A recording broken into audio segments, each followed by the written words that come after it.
It wasn't what she said at the reception that broke something in me. It was the way my son looked at his shoes when she said it. I've been thinking about that moment for a long time now, trying to figure out exactly when things started to go wrong, and I keep landing on the same afternoon, a Tuesday in late October, about 8 months before the wedding. My son called to tell me he was bringing someone home for Thanksgiving. He sounded happy in a way I hadn't heard in years.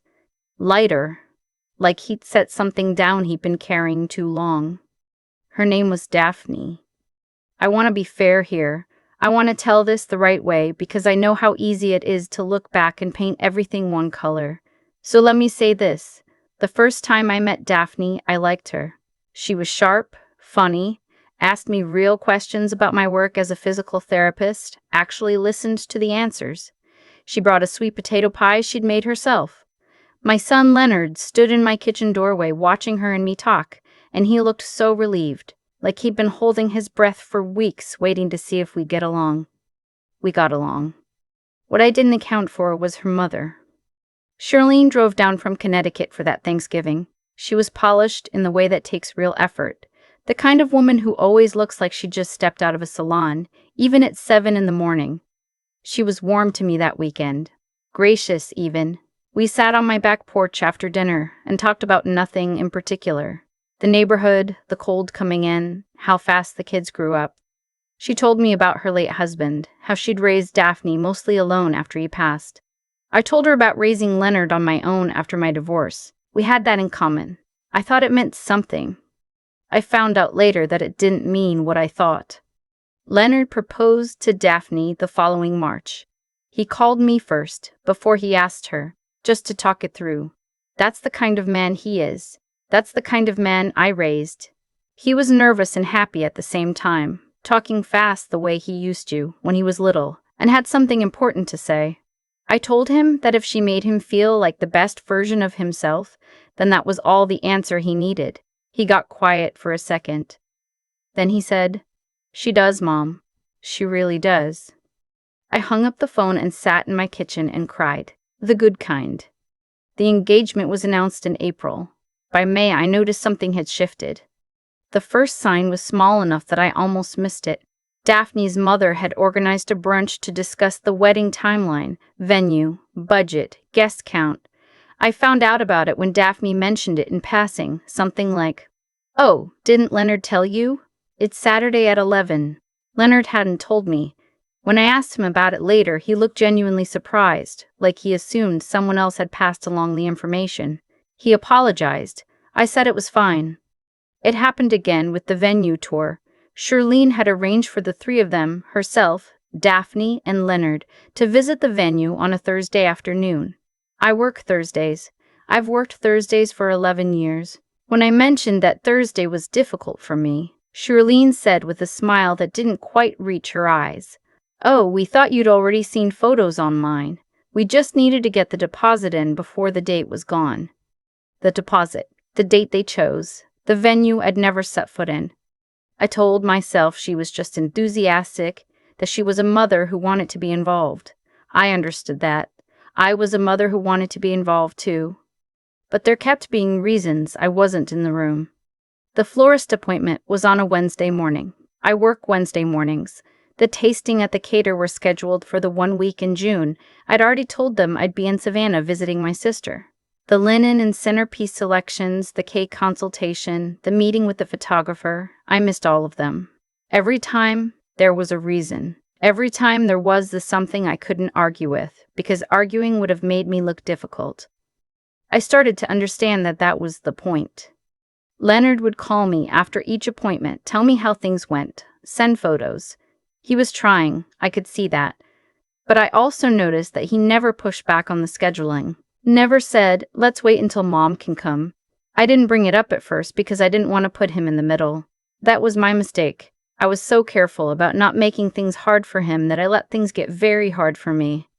There was one afternoon in July when I drove to their apartment to drop off a lamp Leonard had asked to borrow. Daphne's mother was already there. She had fabric swatches spread across the dining table, a notepad full of handwriting I couldn't read from where I stood in the doorway. When I came in, she looked up and said, "Oh, Harriet, perfect timing," and immediately handed me a swatch and asked what I thought of the dusty rose versus the mauve. She called me Harriet. My name is not Harriet. My name is Helen. I'd introduced myself as Helen every single time we'd met. I corrected her.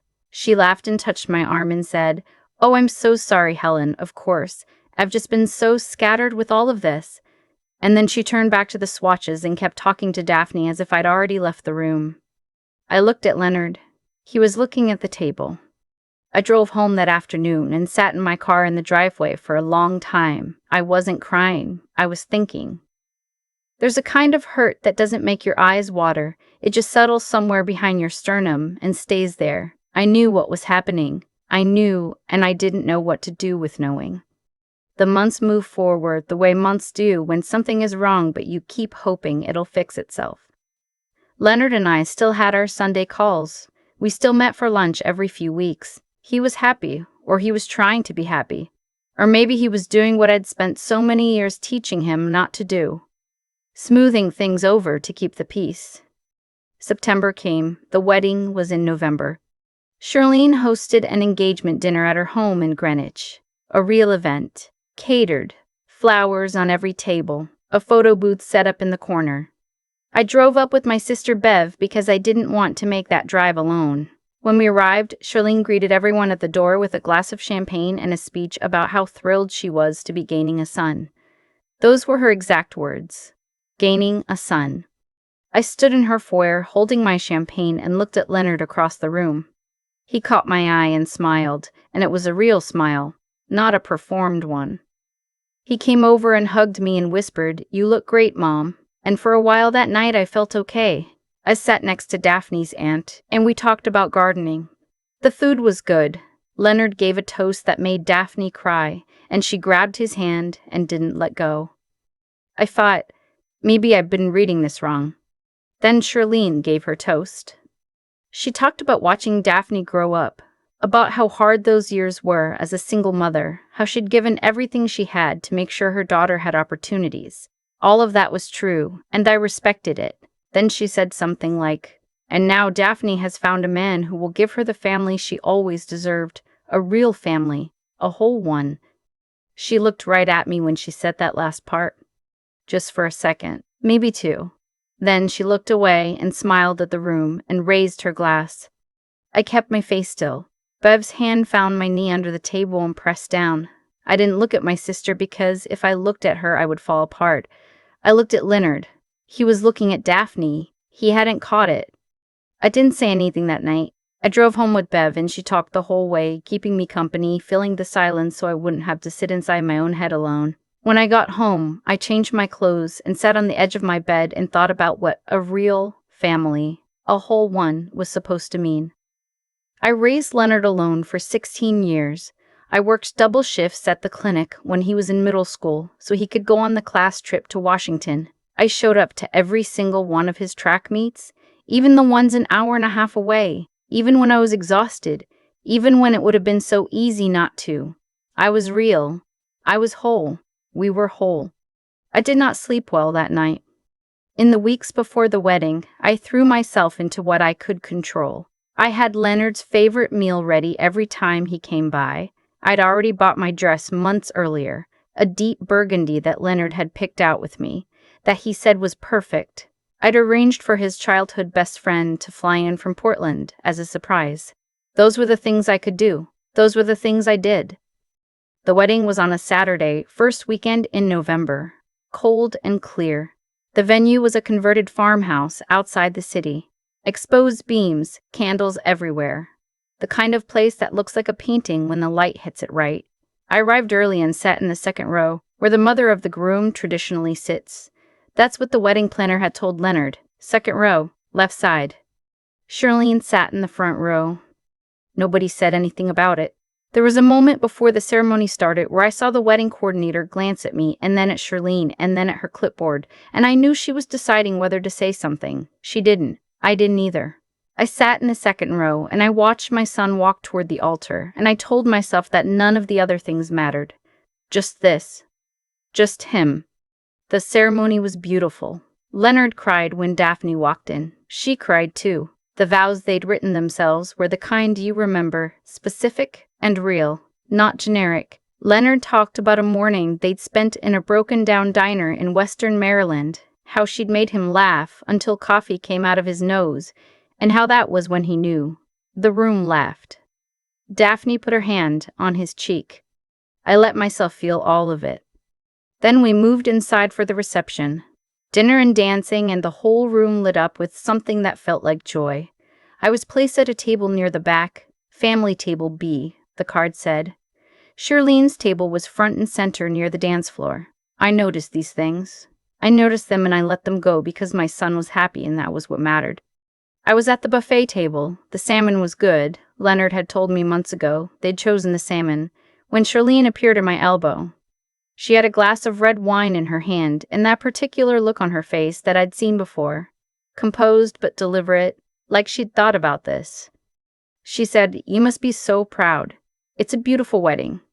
I told her it was. She said, "Daphne did so much of the work. She really poured herself into every detail." She paused. "It must be hard, not having been as involved." I said something polite. I don't remember exactly what. Something about being glad everything came together. Then she said, louder. Not shouting, but the kind of loud that carries, that makes the people around you go still. "You know, I'll be honest with you. There were moments I wasn't sure you were really invested in this. In them." She gestured vaguely toward the room. A real mother would have made more effort. The table nearest to us went quiet. I heard it happen. That specific silence where people stop their own conversations to listen to someone else's. I don't know what my face did. I was looking at Shirlene and trying very hard to keep my breathing even. And then I heard laughter. Light, quick, immediately suppressed. I turned my head. Daphne was standing 6 feet away with 2 of her bridesmaids. She had her hand over her mouth. When she realized I'd seen her, she looked away fast, but not fast enough. I stood there with the plate of salmon I'd suddenly lost all appetite for, and I felt something go cold inside me. Then I heard Leonard's voice. He'd come up behind me without my noticing. He'd been making the rounds, talking to guests, being the groom. But he was there now, and he'd heard it, and I knew from the set of his shoulders that he had heard all of it. He looked at Daphne first. His voice was very quiet, very controlled. He said, "What was funny?" Daphne's smile disappeared. One of the bridesmaids started to say something, and Leonard held up one hand, just slightly, and she stopped. Then he looked at his mother-in-law, at Shirlene, and he said, "I need you to think very carefully about what you just said."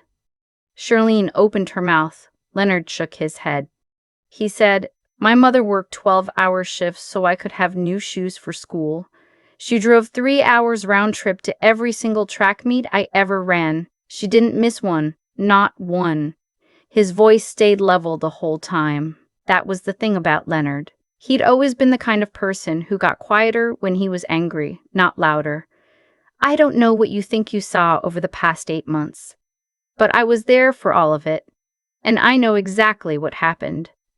He turned to Daphne. Whatever passed between them in that look, I couldn't read all of it, but I saw Daphne's face shift from embarrassment into something more serious, more real. Leonard said, "I'm going to take a few minutes with my mom. I'd like everyone to give us some space." He put his hand on my elbow and walked me toward a quiet hallway off the main room. We stood in the dim light near a coat closet, and he didn't say anything for a moment. I was trying not to cry in the hallway of my son's wedding because I did not want to be the woman crying in the hallway at her son's wedding. I'd done a lot of hard things in my life. I could do this one. Leonard said, "I'm sorry, Mom." I told him he had nothing to be sorry for. He said, "I do, though. I should have seen more of it. I should have said something sooner." He was looking at me the way he used to when he was small and trying to figure out how to say something important. I let things get scheduled wrong for months, and I told myself it would even out. That was wrong. I didn't argue with him. He wasn't wrong. We went back to the reception. The rest of the evening was quieter than it should have been, maybe. Shirlene spent most of it at her table. She and I did not speak again that night. Daphne found me near the end of the evening and started to say something, and I held up my hand. Gently, but I held it up and said, "Not tonight." She nodded. She looked like she'd been crying, though her makeup hid most of it. I danced with Leonard once before Bev and I left. A slow song I didn't know the name of. He held on like he was 9 years old again, and I just told him everything was going to be okay. The next morning was a Sunday. I was home, still in my robe, drinking my first cup of coffee, when Leonard called. He told me he and Daphne had talked most of the night. He told me that she had apologized. A real apology, he said. Not the kind that explains itself to death, but the kind that just says it was wrong and means it. He said she'd admitted that she'd let her mother take over in ways she shouldn't have, that she'd been passive when she should have stepped in. He also told me that he'd called Shirlene that morning. He told her that if she could not treat his mother with basic respect, she would not be welcome in their home, not for holidays, not for visits, not for anything. He said he loved Daphne and he was committed to building a life with her, but that his mother was not a negotiable part of his life. She was the foundation. He said Shirlene had cried. He said he'd stayed on the phone until she was done, and then he'd said goodbye and hung up. When he told me that, I had to put down my coffee cup because my hands weren't steady. I asked him if this was going to be okay. Between him and Daphne, he said they were going to find out. He said that they had work to do, that trust takes longer to build than a wedding, but that he thought they could do it if they were honest with each other. He said Daphne had stayed up past 2 in the morning looking at her phone, going back through the last 8 months, and that she hadn't liked what she saw when she really looked. I told him I raised him right. He laughed. He said, "Yeah, Mom, you really did." 3 weeks later, Daphne called me herself. She asked if she could come over. She showed up at my door with a store-bought pie, not the homemade sweet potato kind from Thanksgiving, just a regular lattice apple from the grocery store. And she sat at my kitchen table and she apologized the way Leonard said she had. Without explaining it to death, she said she had spent months telling herself that keeping the peace was the same as doing the right thing, and that her mother had raised her to believe that, and she was only now starting to understand that it wasn't true. She said she was sorry I hadn't been in the room for any of it. She said she wanted to do it differently. I poured us both some coffee. We ate the pie, which was honestly not very good, and I told her about the time Leonard was 7 and convinced he could build a rocket out of a paper towel tube and rubber bands and nearly took my eye out in the backyard. She laughed so hard she put her hand over her face. I'm 63 years old. I've learned enough by now to know that nothing stays broken forever if the people involved are willing to do the work. I've also learned enough to know that you don't have to pretend damage didn't happen just because you're trying to heal it. Both things can be true. What Shirlene said to me at that reception still lives somewhere in my chest. I suspect it always will. Words like that don't evaporate. But there's something else that lives there too, right next to it. The memory of my son's quiet voice, cutting through all of that noise, saying exactly the things I had spent 34 years hoping he would have the courage to say. A real mother, she called me. And my son showed her exactly what one looks like. I've been thinking lately about how much of our lives we spend waiting for people to see us clearly, and how, sometimes, it takes one awful moment in a crowded room for the truth to finally come out into the light. Shirlene didn't say what she said to me because she was careless. She said it because she had decided somewhere along the way that I didn't count, that the years I spent raising Leonard, the double shifts, the 3-hour drives, the quiet sacrifices that nobody ever sees and nobody ever thanks you for, added up to something less than what she had done. She believed that, and for a long time she'd been right that nobody was going to challenge her on it. What she didn't account for was Leonard. There's something I've come to understand about how children turn out. It isn't luck. It isn't circumstance. A child who grows up watching their parent do the right thing, even when it's hard, even when no one's watching, absorbs that. It goes somewhere deep in them. Leonard saw me handle hard things with my head up his entire childhood. He saw me stay when it would have been easier to walk away. He saw me tell the truth when lying would have been more comfortable. And on the day it mattered most, he did exactly what I had spent 34 years showing him how to do. That's not an accident. That's cause and effect, plain and simple. What I keep coming back to is this. Good character isn't something you can fake long enough to matter. Charlene had spent months constructing a version of events where I was absent, uninvested, less than. She'd built it carefully, scheduling around my work hours, making decisions without me in the room, planting the idea that my absence was a choice rather than a design. It was a smart play, but it required everyone around her to stop thinking critically, and Leonard never stopped thinking. He was watching, he was putting it together. He just hadn't said anything yet because he was trying the way I'd taught him to give people the benefit of the doubt. There's a kind of intelligence that isn't about grades or books. It's the ability to look at a situation honestly, without letting wishful thinking cloud what you're actually seeing. Leonard had that. Daphne, to her credit, turned out to have it too. It just took her longer to use it because it's harder to see clearly when the person obscuring your view is someone you love. And then there's the part that doesn't get talked about enough. Staying steady when everything in you wants to fall apart. I stood in that hallway at Leonard's wedding and I did not collapse. I did not make a scene. I held myself together because I knew that falling apart would not help my son, and helping my son was the only thing I had ever really been doing.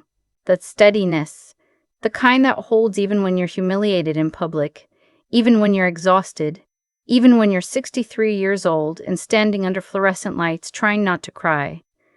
That is something I earned. Nobody gave it to me. Leonard called Charlene the next morning and drew a line. Not out of anger. Out of clarity. That's the difference. Anger burns out. Clarity stays. I think about the apple pie Daphne brought to my kitchen table 3 weeks later. Store-bought, a little soggy on the bottom. We ate it anyway. And that felt like the beginning of something real, not because everything was fixed, but because we were both willing to sit there with the imperfect thing and try.